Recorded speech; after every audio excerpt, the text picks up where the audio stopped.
सबसे पहले तो मैं तो आपका चैनल को जो नाम जो बहुत प्रिय लगी पुनः गांव की ओर। और मैं वही चाहता हूं कि हमारी संस्कृति पुनः जो है जैसे पहले संस्कृति थी कि गांव को माँ मान के हम लोग जो है जब मकरांत और संक्रांत थे एक क्या कहते हैं पूरी जो है गौ की निकाल था। नमस्कार साथियों, आप देख रहे हैं पुनः गांव की ओर। आखिर क्यों कहता हूं, जो न दिखाए कोई और उसे दिखाएगा पुनः गांव की ओर। तो इस वक्त मैं देवभूमि उत्तराखंड के तपोवन क्षेत्र में हूं।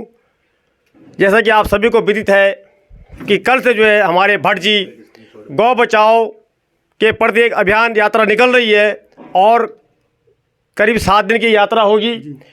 और इस यात्रा में लोगों को जागरूक किया जाएगा कि गाय का महत्व क्या है और गाँव को कैसे बचा सकते हैं।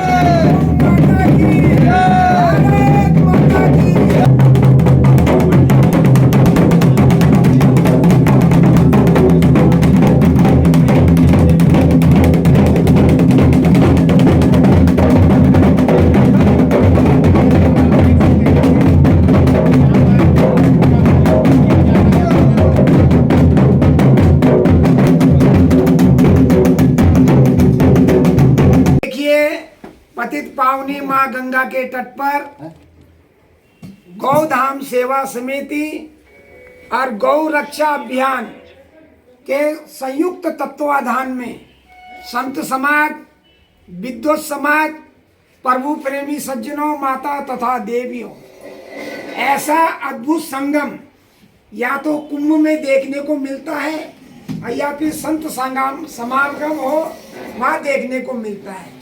हर वीडियो में एक ही चीज़ कहता हूँ, जब भी कोई मुझसे मिलता है तो मैं कहता हूँ गाम त्राही गंगाम त्राही, गाँव बचाओ गंगा बचाओ, गौ बचाओ गंगा बचाओ। शायद यही धरोहर जो हमारी छूटती जा रही है, शायद जो गौ माता के कारण आजकल काफ़ी उसमें देखा मैंने कि जब लैंपी वायरस आया तो सब ने गाँव को छोड़ दिया। उस समय इतना दुख लगा कि जिस अगर माँ दूध पिलाने वाली एक बच्चे को बड़ा कर सकती है, अगर उस माँ की सेवा की जा सकती है तो गाय की सेवा क्यों नहीं की जा सकती। यह गाय भी तो माँ समान है जो दूध पिला रही है। और मैं कई उसमें आयुर्वेद भी पढ़ता हूँ, तो मैंने आयुर्वेद में देखा कि जो गाय माता है ये तो पूरे तत्वों से भरी पड़ी है। इसका गौमूत्र कैंसर जैसे रोगों को ठीक कर सकता है। यह कोई संशय का विषय नहीं है। अगर गौमूत्र का सेवन एक कैंसर के मरीज को लगातार करवाया जाए, मानिए कि वो जो है साल या 2 साल के अंतर्गत जो है कैंसर के रोग से मुक्त हो सकता है। और यह जो प्रमाणित भी है क्योंकि उसके गौमूत्र में कुछ ऐसी औषधि पाई जाती है। और जब कोई सूतक पातक होता है, जब कोई बच्चा जन्म लेता है या जब किसी का शरीर पूरा हो जाता है तो उस समय भी हमें पंचगव्य की ज़रूरत पड़ती है। अगर हम इस गाय की ही रक्षा नहीं करेंगे तो पंचगव्य के कहाँ से पंचगव्य आएगा, और पंचगव्य नहीं आएगा तो शरीर शुद्ध कहाँ से होगा। हमारे शरीर को उन तत्वों की ज़रूरत है जो हमारे शरीर को ठीक कर सके। मैंने आयुर्वेद के उसमें ये भी पढ़ा था कि शरीर पे यदि कोई एलर्जी हो जाए, शरीर पे कोई घाव हो जाए या फिर एलर्जी हो जाए या फिर किसी प्रकार से जो फंगल्स होते हैं अगर ये शरीर पे होते हैं तो उस समय गौमूत्र का सेवन कीजिए महाराज। उससे भी गौमूत्र के सेवन से जो है लगातार इस क्या कहते बीमारियों को ठीक करने की गौ से तो औषधि बनी है।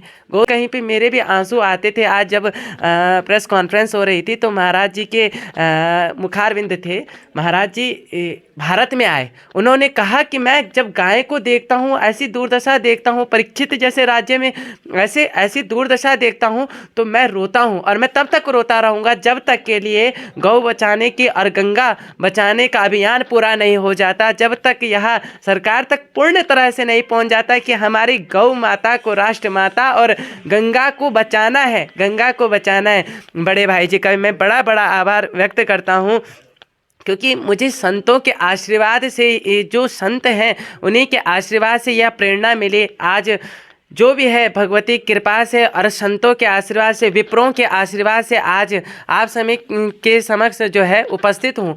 कहीं ना कहीं मुझे लगता है कि जगदीश भट्ट जी और मोहन काला जी ने जो ये कार्य उठाया है ना, मैं माँ भगवती से यही प्रार्थना करूँगा, यह कार्य रुके नहीं कभी, और ये कार्य इतना आगे बढ़े, इतना आगे बढ़े कि विश्व में ये गौ रथ यात्रा होनी चाहिए, गौ रथ यात्रा होनी गौ चाहिए। माता की जय, गौ माता की जय, गौ माता की जय। और जब मुझे भाई जी ने बताया कि गौ माता के लिए अभियान, मैंने कहा हाँ, मैंने कहा ये कौन करने लगा, क्योंकि गौ माता के लिए आजकल सोचने वाले बहुत कम हो गए, और जो सोचता है कहीं ना कहीं स्वार्थ के प्रति और कहीं ना कहीं अन्य प्रति सोचता है। लेकिन जब मैंने ये सुना कि गौ के प्रति रथ यात्रा निकल रही है, मैंने कहा वाह, मैंने कहा मैं जरूर आऊँगा। और इस चीज़ में मैंने फेसबुक के माध्यम से भी एक वीडियो डाला था, फेसबुक के माध्यम से भी वीडियो डाला था कि जो ये गौ रथ यात्रा निकल रही है ना, ये गौ रथ यात्रा नहीं, ये समझिए ये अश्वमेघ यज्ञ हुआ था, जिसमें राम जी ने यज्ञ कराया और अपने अश्व को छोड़ दिया, जाओ विश्व कल्याण शांति के लिए जो है ये यज्ञ ये अश्व को छोड़ दीजिए। उसी प्रकार से गौ रथ यात्रा है कि अब लगता है कि विश्व कल्याण शांति जो हम चाहते हैं और जो ये सनातन धर्म को हम बढ़ाने की मांग करते हैं कि सनातन सत्य सनातन धर्म की जय हो, शायद ये सत्य सनातन धर्म की जयकार अब होगी जब गाँव बचेगी और गंगा बचेगी। धन्यवाद। मिलता है सच्चा सुख केवल गौ माता तुम्हारे चरणों में। कितना सुंदर भाव हमारे आचार्य अजय बिलजवान जी का, जो माँ के उपासक हैं। ये भाव ऐसे नहीं, और मैं कहता हूँ भगवान मेरा जीवन संसार के लिए हो, ये जिंदगी हो लेकिन उपकार के लिए हो, मन में विवेक जागे हम धर्म को ना भूलें, चाहे हमारी गर्दन तलवार के लिए हो। जो हमारे जगदीश भट्ट जी और मोहन काला जी, उनका समस्त परिवार और उनके सभी इष्ट मित्र गण, देश विदेश हो, उत्तराखंड की कोई ऐसी जगह नहीं होगी जहाँ भट्ट जी के बुलाए हुए, अभी आप देख रहे हैं वाद्य यंत्र आए, सभी सब जिनको पता लग रहा है और निस्वार्थ भाव से गाँव की सेवा के लिए इस यात्रा में सम्मिलित हो रहे हैं। अपना भाव शुद्ध रखिए, सब अच्छा होगा। इन्हीं मंगल कामनाओं के साथ सर्वे भवन्तु सुखिनः, सर्वे सन्तु निरामया, सर्वे भद्राणि पश्यन्तु माँ कश्चित् दुःखभाग्। एक बार जय घोष के साथ बोले, बोलो गौ माता की, गौ माता की, गौ माता की, भारत माता की, भारत माता की, गंगे मैया की, गंगे मैया की, सत्य सनातन धर्म की, माँ सुरकंडा की, माँ सुरकंडा की, सभी संतों की, सभी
आज मैं भी धन्य होगा कि आपके शंभुक माता रानी की वाणी से आज हमारा जो ये चैनल पवित्र हो जाएगा, और हमारा मिशन ये पुनः गांव की ओर, और यही पुनः गांव की ओर है कि आज हम अपनी संस्कृति की, गाय की, गंगा की और गौ की बात कर रहे हैं। सबसे पहले तो मैं आपका चैनल को जो नाम जो बहुत प्रिय लगी, पुनः गांव की ओर, और मैं वही चाहता हूं कि हमारी संस्कृति पुनः जो है, जैसे पहले संस्कृति थी कि गांव को माँ मान के हम लोग जो है, जब मकरांत और संक्रांत होते थे, एक क्या कहते हैं पूरी जो है गौ की निकाल था हैं, और क्या कहते हैं वो रीति रिवाज सब खत्म हो गए। आज क्या मकरान क्या संक्रांत का पता नहीं, आज क्या पता नहीं।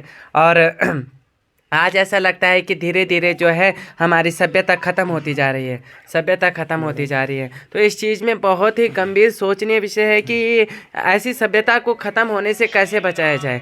इस पे जब मैंने भाई जी ने मुझे, बड़े भाई जी ने मुझे बताया कि जगदीश भट्ट जी और मोहन काला जी गौ रथ यात्रा निकाल रहे हैं, तो मैंने कहा ये गौ रथ यात्रा नहीं है, ये अश्वमेध यज्ञ हो रहा है। और उस अश्वमेध यज्ञ में अश्व को चलाया जा रहा है कि जो अश्व राम जी ने चलाया था विश्व शांति के लिए, वो रथ चल रहा है, वो रथ, वो अश्व थे। यहाँ पर गौ रथ जो है मोहन काला जी द्वारा और जगदीश भट्ट जी द्वारा चलाया जा रहा है। और यह बहुत ही प्रशंसनीय कार्य है कि इस कार्य को करने के लिए मैं तो सोचता हूँ कि 7 जन्मों का पुण्य का उदय एक ही समय हो गया, इन दोनों के एक ही समय का उदय हो गया। जो इतना भव्य सोच और इतनी सुंदर सोच एक गाय माँ के प्रति, आज मैं हर विषय में यही कहता हूँ, गाम त्राहि गंगाम त्राहि, गाँव बचाओ और गंगा बचाओ, क्योंकि यह बहुत ज़रूरी हो गया। और जब बड़े भाई जी ने मुझे संदेश किया कि यहाँ पर तो ऐसा ऐसा, मैंने कहा अरे वाह, मैंने कहा ये कौन कर रहा है, कहा कि क्या कहते हैं जगदीश भट्ट जी और मोहन काला जी। मैं उस समय सोच विचार में पड़ गया, क्योंकि आजकल गौ के विषय में कोई नहीं सोच रहा है, जिसे पढ़ी अपनी पढ़ी है। और क्या कहते हैं भारत ही ज़्यादा स्मगलर हो गया है, गौ का ज़्यादा स्मगलर अगर कोई है तो भारत ही है। सबसे बड़ी दुर्दशा है। जो राजा परीक्षित जैसा का देश है, जो महाराज जी ने भी कहा था कि राजा परीक्षित जहाँ गौ की सेवा के लिए, तो राजा परीक्षित जी ने कलयुग को दंड करने के लिए, कलिकाल को दंड करने के लिए अपनी मयान से तलवार निकाल दी थी। और हम उस गौ के स्मगलर हो रहे हैं, हमारे भारत से हो रही है। तो ये मैं समझता हूँ कि भारत का दुर्भाग्य है। और उस दुर्भाग्य को सौभाग्य बनाने के लिए जो जगदीश भट्ट जी एवं मोहन काला जी जो द्वारा कार्य किया जा रहा है, मैं उनको बहुत बहुत शुभकामनाएं प्रदान करता हूं। और यह जो सभ्यता है आप लोगों के हाथों में बागडोर है, मैं भी ये खींचने की कोशिश कर रहा हूँ, लेकिन जो आपने इसको खींचने के लिए जितना लंबा इसका जैसे एक रबड़ को खींचने के लिए जितना खींचा जाए वो उतना खींचा जाता है। तो इस समय मोहन काला जी एवं जगदीश भट्ट जी ने इसको इतना सुंदर तरीके से खींच दिया है, मुझे लगता है कि ये रथ अब रुकने वाला नहीं है जब तक के लिए। अब ये रथ जो है विश्व में चलेगा, विश्व में चलेगा। ये भारत में ही नहीं चलना चाहिए, विश्व में चलना चाहिए कि हमारी गौ माता से सब चीज़ों से निर्माण होता है। गौ माता रोगों के नाशक है, गौ माता एक माँ के समान है। जिस दिन यह प्रेरणा सबके मन में बैठ जाएगी, मुझे लगेगा विश्व की शांति हो गई। और जो मंत्र है कि गौ माता एक माँ के समान, गाय और माई, मेरी माँ हमेशा कहती है कि गाय और माई बराबर है, शायद वो मंत्र उस दिन पूरा हो जाएगा। जय सुरकन्ना माता, जय गौ माता। साथियों, आज ये जो अभियान है भले ही काला जी और भट्ट जी द्वारा चलाया जा रहा है, लेकिन ये आज मेरे हो या आपके हो, हम सभी के बगैर अधूरा रहेगा अगर हम लोगों ने बढ़ चढ़ कर साथ नहीं दिया। हर जगह स्वागत होना चाहिए और इनकी बातें जो समझ आनी चाहिए, तब जाकर गाय माता बच सकती है। और यहाँ पर आप देखिए हमारे संस्कृति की विरासत ढोल सागर के ज्ञाता हमारे श्रीमान उत्तम दास जी भी आज पहुँचे, बस मात्र सुनने से ही। और सबसे बड़ी हमारे गुरु महाराज और आपके हमारी ये माता जी आपका भी धन्य है, आपको ऐसा पुत्र मिला। और आपकी अर्धांग पुरुष की कामयाबी के पीछे नारी का हाथ होता है। तो आप सभी को प्रणाम। काला जी और जिनका मैं नाम न ले सका, हमारे व्यास जी, आपने भी मुझे अवगत करवाया, तो सभी का धन्यवाद साथियों। लेकिन आपने इस वीडियो को शेयर भी करना है, मेरी वीडियो नहीं, जो भी आदमी इस यात्रा के संबंध में आपको वीडियो डालेगा आप उस पर ध्यान दें। धन्यवाद। जय हिंद, जय भारत, जय देव मोहतरम की।